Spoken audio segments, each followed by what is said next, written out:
Okay, Steve. Thanks for talking to the website.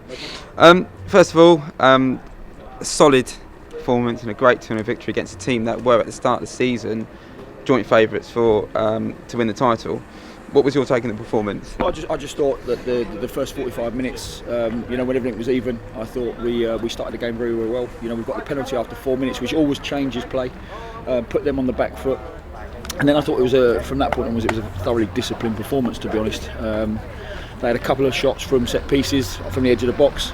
Other than that, I thought we restricted them to very little, and we've scored a very, very good second goal with pace on the counter-attack down the right with Ricky and Ben May finishing in the middle of the goal. So the first 45 minutes was excellent, but right at the death, in time added on, you've got that incident which has really changed the game. If it goes 2-1 and they've got the bit between their teeth at half-time, it's a different game. But I've been told by certainly the directors over the other side that had a good view of it. It was cast iron, punch in the face, and he deserved to go. However you sort that out, however the ref sorts it out with disallowing a goal, I don't know the rules. I'm not really interested, because that for me was the pivotal moment. You go into the dressing room 2-0 up, home at Eastleigh. They're down to 10 men. You have to mentally prepare your players for a second half that they're going to come again. They've got nothing to lose now. And although the second half was scrappy, I thought we'd done more than enough to win the game. Of course, you talk about the first sending off. It wasn't the only sending off. I know you've just had a chance to look at Ricky Middace. What was your take on it? Well, I've got to be honest with you. It's one of those ones where in modern day football, if your studs are up, the ref has very little choice to send you off. But I've seen it on a very small screen, as you know, and I want to see it on a much bigger screen. But certainly his feet didn't leave the floor, but his studs were showing, and it's very difficult, I think, in modern day football to work out how they see that as a panel, because I see that as an okay challenge. But if you send it in and you risk your player getting another game on top because they deem it studs up, it's very, very difficult to know what to do, to be honest. But it didn't look a lot in it. I certainly don't think it was a straight red. That's what I will say. But whether we appeal it or not will come down to the interpretation of the modern day rule. Going back to the performance, I mean, it was very clear that everyone was working really hard for each other out there. Yeah. A couple of people that stood out. First of all, Ben May with his 2 goals, took them really well. Of course, and what's really nice about the week we've just had in terms of the 9 points over 7 days is that our strikers are scoring on a regular basis. So you've got Billy Bricknell top of the scoring charts, didn't score today but got man of the match, I believe. So he's won that for his endeavour and his work rate. Ben May's pitched in with 2 goals. Ben always puts in a shift, gets battered from pillar to post by every centre half. I don't think he gets as many fouls as actually he deserves to get. I think quite a lot go the other way. But it's vitally important, for any team in any league that your strikers are scoring goals. And at the moment, if we put Callum on Tuesday night, he's come on and scored a goal. So we're very fortunate at the moment that all our strikers are popping the ball in the back of the net. And then the second player that stood out as well was Mitchell Walker with 3 terrific saves, a couple in the first half and then one from a header in the second half. Again, what was your take on? Again, Mitch is having a cracking season. Yeah, I think that's our 6th or 7th clean sheet. So we've got a 19-year-old at right back, we've got a 22-year-old at left back, and we've got a 21-year-old in goal. So it's a relatively young back four, but it's got a little bit of experience in the centre. And at the moment, you'd have to argue, I think we've got the best defensive record in the league by some distance now. I think Bourne would have conceded again today. We haven't. So you've got to be very pleased with the entire back five. But Mitch is playing his part in that. Most weeks he makes a vital save. I think Tuesday night away at Truro, there was a shot in the first half. He made a fantastic save low down. When you've got a good side, all the little cogs in that side work together. And you just said about the strikers scoring goals, and your keeper pitches in with a couple of good saves at important moments, and that's vital. But Mitch is certainly playing very well this year. And looking forward to training. Obviously, no midweek game, so a couple of training sessions. Yeah, that's a luxury. It's a luxury because we spoke about just a minute ago that the pitch at Billericay last week was very, very heavy. The pitch at Truro was probably equally as heavy, if not heavier. And then we've had the game today, and we've only made 1 or 2 changes per game. So the boys that are starting certainly will train lightly this week, I would have thought, and the boys that haven't played will get a little bit more of a workout. But it's nice to have no game to give them that rest that they need to recover. And finally, obviously, that's home form's really starting to turn around. What's it doing for the group of players in there? Well, naturally, what it does is confidence. It breeds confidence, and we always said sort of be patient. We weren't happy with the home form, certainly the results. You go back to Farnborough, 2-2 when we were 2-0 up. Hayes and Yed in Chelmsford, we didn't feel they were defeats, but we lost them both 1-0, and we could understand the frustration from the supporters. But it was very, very early on in the season. You know, I'd say that, you know, the players did well in respect to the results we got away from home, which kept the pressure off a little bit. But that allowed us to, you know, build their confidence over a period of time to turn these results around. And what you're seeing is not only clean sheets, but we're scoring goals as well now. So what that does for the group, in answer to your question, is morale, confidence. You know, they want to get out on the pitch now. Whereas before there was we're at home again, and we've turned that around, which is great for the players and for us, obviously. Fantastic. Thank you very much, Storm. Pleasure. Hello, Billy. Thanks for taking time to talk to us. So, what was your take on the performance today? We knew what it was going to be like. You know, we knew it was going to be a battle, but I think everyone dug in and got, you know, done what we come to do. You know, get the result. It's nice to get another clean sheet. But yeah, no, you know, the main thing to get 3 points. Fantastic. Obviously, the incident with the Eastleigh sending off towards the end of the first half, I know things were quite heated. What was your take on what happened? I was in the wall, so I saw everything. So yeah, I think the fellas just caught him, literally just there was a bit of hustle bustle and that, and he just caught him in the face. And yeah, I think it was a red card. So you know, no argument about that.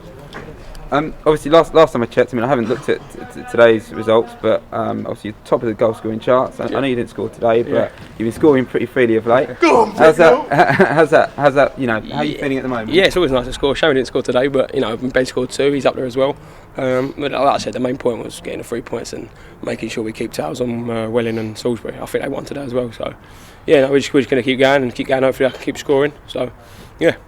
And have you got a target in mind for the season? You know, I mean, I looked last year, and like Fran, he scored about 26 last year. If I can get, you know, up there amongst it, I'm sure. Like if we carry on playing the way we're playing with scoring goals, I'm sure I'll be up there. So. And my final question is, obviously, I mean, Ben May got 2 goals today. Yeah. You're pretty close to each other. Is there a bit of competition between the two of you? Yeah, we were just talking about it, actually. I think we scored 22 between us all season, so it's not bad. I think Cal's chipped in a few as well. So yeah, there's always going to be like that around the dressing room, a bit of banter on that. But yeah, as long as we keep winning and scoring and that, you know, that's all that matters. Yeah. Okay. Hello, Nicky. How are we doing? Right? Yeah, good. Thank you. Thank you ever so much for talking to the website. Great 2-0 win today. What was your take on the performance? I thought we were good today. I thought we were solid again, and to come out of this with a clean sheet was very pleasing. You know, to win the first half 2-0, and to draw, if you like, 0-0 second half. You know, I'll take that. You know, I think the second half we perhaps weren't quite at our best, but I think sometimes it's a difficult scoreline. 2-0, being 2-0 up, that little bit of, I don't think it's complacency. I hope it's not complacency, but that sometimes you just relax that a little bit more, and also being a man down, they were. You know, I thought again, you know, you add that into the equation, then it's easy to sometimes just think, you know, we'll be all right here. But you know, we stood firm and we kept a clean sheet, which is nice. And that's 5 wins on the spin now. I mean, how's that doing for the confidence of the group? Obviously, very, very well. You know, we're you know, it's a confidence game, football, and. You know, at times when things weren't going our way, especially here, we knew that we weren't far away, and we're getting the rewards for the work that we are putting in.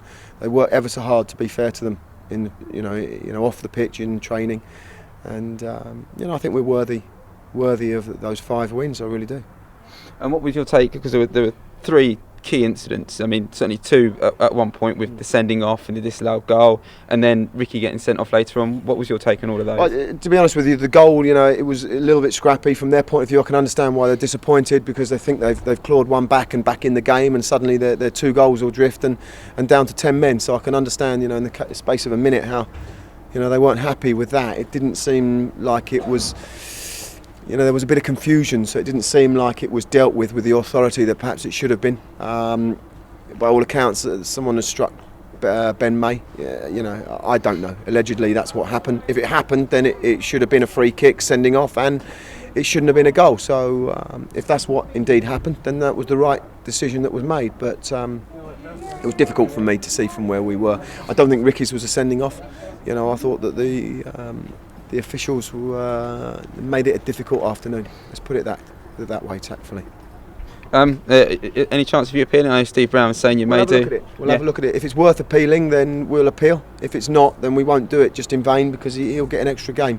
Whether he gets 2 or 3 games for that, I presume it's a 3-game ban because it was deemed as violent or dangerous play or something. So we'll have a look at it and see where we go. Now, I haven't seen the results. I'm told that Salisbury and Welling both won today. They did, yeah. Right. Okay. So is it a 3 horse race? It'd be complacent of us to think it is. If Chelmsford win their game in hands, I think they go 1 point behind us. So do Boreham Wood. So it would be disrespectful of us to say that it's just a 3-horse race. We just need to keep putting points on the boards. We're doing it well. Points on the board. We're doing that well at the moment.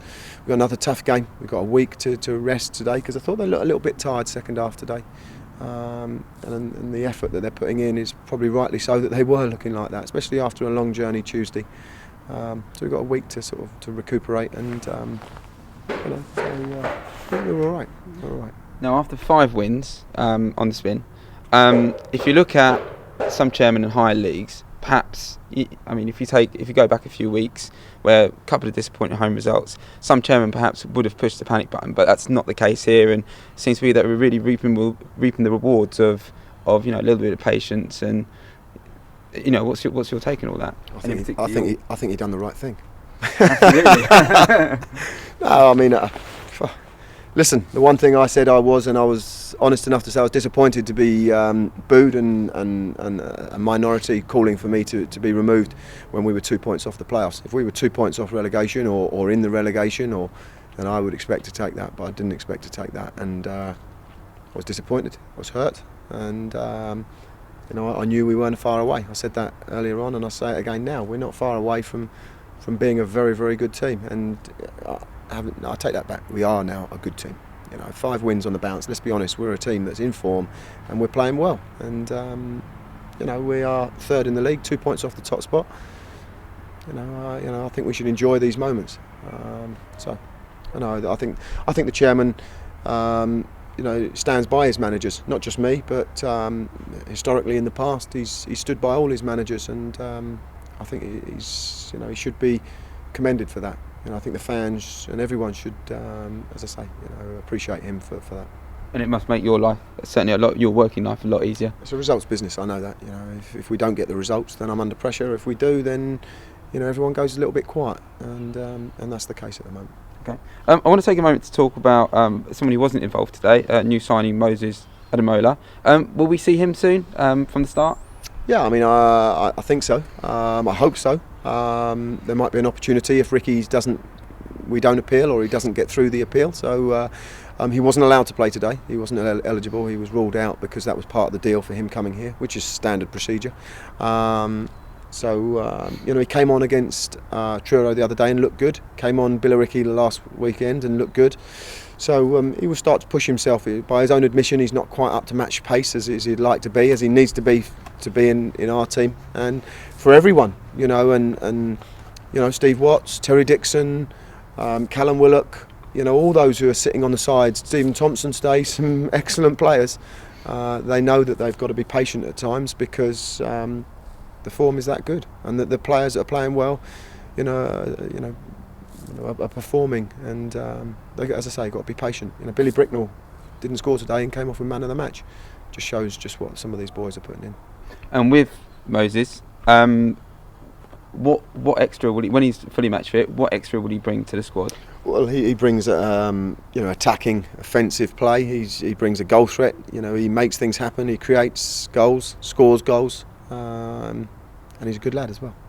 Okay. He's got everything. Is he? Yeah. Is he? What's his best position, do you think? 'Cause I'm hearing he likes to play up front, but he's happy to play on the wings. So I'm sure there'll be opportunities for him to play in all three. I don't like sort of chopping and changing and playing players too many times out of position because they don't find that continuity that they need.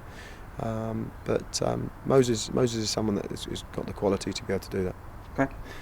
Next Sunday, first of all, obviously mentioned of the last year, unbeaten away, a fantastic record. But it's going to be really tough next week against a decent Hayes and Yedding side who were relegated from the conference last year. What's your take on the forthcoming game? I think that we've played some really tough away games. No disrespect to Hayes and Yedding, but we went to Bath away, who hadn't been beaten. They were unbeaten at home all season and beat them.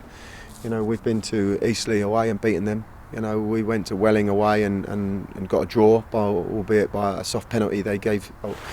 It was awarded against us in the 93rd minute. So we've done it, as you say, for a year now, which is a phenomenal achievement. A phenomenal achievement. Arsenal went unbeaten for a whole season. I don't think that will be done again ever. I don't see that. And I think that will take a long time to match that as well. Those boys need a massive pat on the back for that.